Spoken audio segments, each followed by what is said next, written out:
নেত্রকোনা দুর্গাপুর সড়কের ডেউটুকন ঘাটে কংস নদীতে সেতু না থাকায় বছরের পর বছর দুর্ভোগ পোহাচ্ছেন ৩ উপজেলার ৪.৫ লাখেরও বেশি বাসিন্দা সহ পর্যটকরা।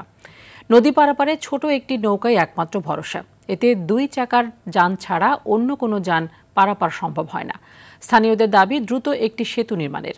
এ বিষয়ে দ্রুত পদক্ষেপ নেওয়ার আশ্বাস সড়ক ও জনপথ বিভাগের। নেত্রকোনা থেকে গজনবী বিপ্লবের পাঠানো তথ্যচিত্রে আরও জানাচ্ছেন আবরার মাহি।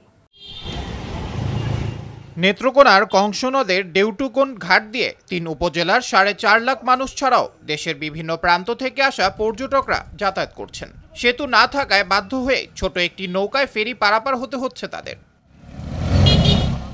২ চাকার যান ছাড়া অন্য কোনো যান ফেরি পারাপার হতে না পারায় সবচেয়ে বেশি দুর্ভোগে প্রসূতি মা, অসুস্থ রোগী, শিশু এবং বয়স্করা। এছাড়া দুর্গাপুর পর্যটন এলাকা হলেও এই সেতুটি না থাকায় পর্যটকদেরও পড়তে হয় বিড়ম্বনায়। যাইতে পারি না, দাঁড়াইতে আমার অনেক কষ্ট।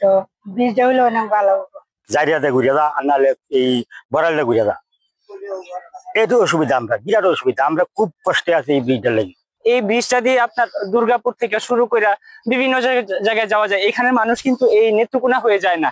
অনেক সময় এই ফেরি পারাপারের জন্য অনেক সময় রোগীদের রিস্ক হয়, প্রেগন্যান্সি রোগী থাকে, হাসপাতালে নিয়ে যাইতে হয়। দুর্গাপুর একটা পর্যটক এলাকা, সুন্দর সুন্দর লোকেশন আছে, পাহাড় আছে।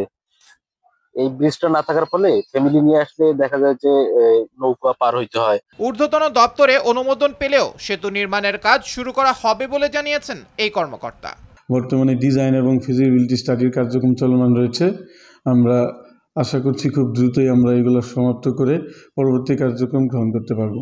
সেতুটি নির্মাণ হলে বদলে যাবে যোগাযোগ ব্যবস্থা, কমবে ঝুঁকি। তাই দ্রুত সেতু নির্মাণের দাবি স্থানীয়দের।